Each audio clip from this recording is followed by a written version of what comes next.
Stop. Anyone can open your notes right now if they know your passcode.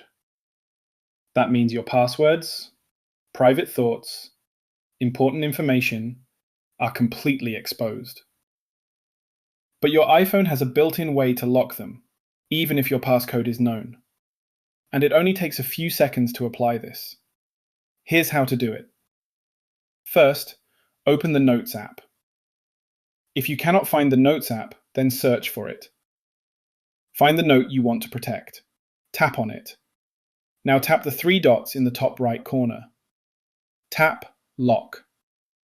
If this is your first time, you'll be asked to create a password. Set a strong password you'll remember. You can also enable Face ID. Make sure that's turned on. Now tap Done.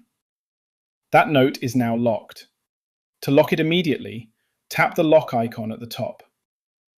Now if someone opens that note, they'll need your Face ID or password. But here's something important. New notes are not locked automatically. You need to lock each note manually. So if you have multiple private notes, repeat this process for each one. If you forget your notes password, you can reset it in Settings. But you won't be able to access old locked notes, so don't forget it. Also, locked notes still show their title, so avoid putting sensitive info in the title itself. Now your notes are secure. Most people never use this feature. Now you do.